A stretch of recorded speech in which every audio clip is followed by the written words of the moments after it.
Okay, so in this example, we're going to be talking about the square root of negative numbers. So let's get right into this. Now, let's start off with the square root of 1. Okay, well, we know that this is not a negative number, but let's just talk about this.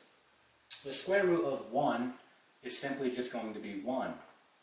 Technically, it could also be negative 1, because negative 1 times negative 1 is 1. 1 times 1 is also going to be 1.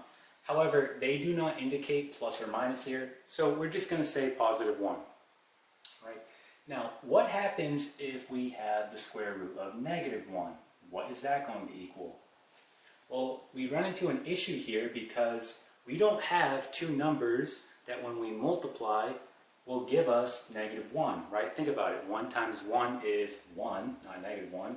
And then if you try to do negative 1 times negative 1, that's also 1, not negative 1. So mathematically, we can't do this. And this is where we run into imaginary numbers. Okay?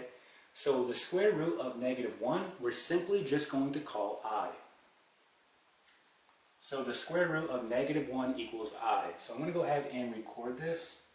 So the square root of negative 1 equals I. Right? Now, let's talk about a problem and how we would go ahead and do this when we're dealing with a negative underneath the square root.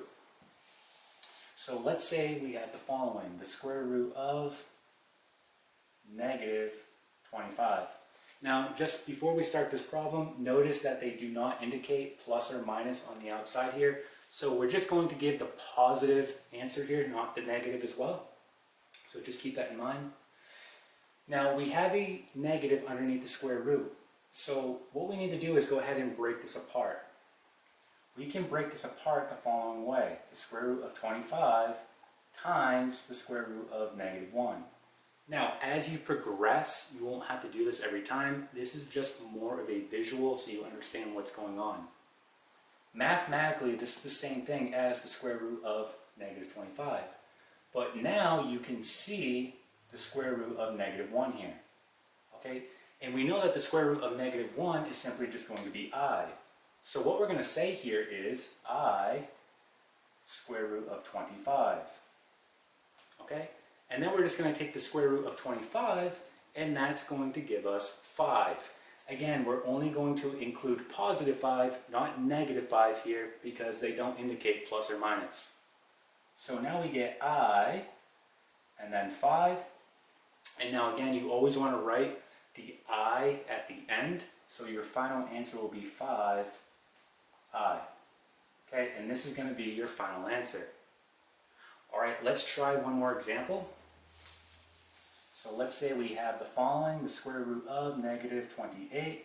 Now we don't have to break this apart like the last example. An easy way to do this, if you see a negative underneath the square root, just take out an I and you're all done. Right? So I'm just going to take out an I, rewrite it as the square root of 28, and that's it. That's all you have to do.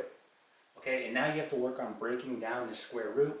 So we can do that using prime factorization. Let's get two numbers. When I multiply, it'll give me 28. We'll just use 7 and 4. This is prime. Let's break this down. We get 2 and 2. So notice I have a pair here of 2, so that will come out. 7 will stay underneath the square root since we don't have a pair for it. So this is 2 square root of 7. So let's go ahead and rewrite this. We have I and then 2 square root of 7.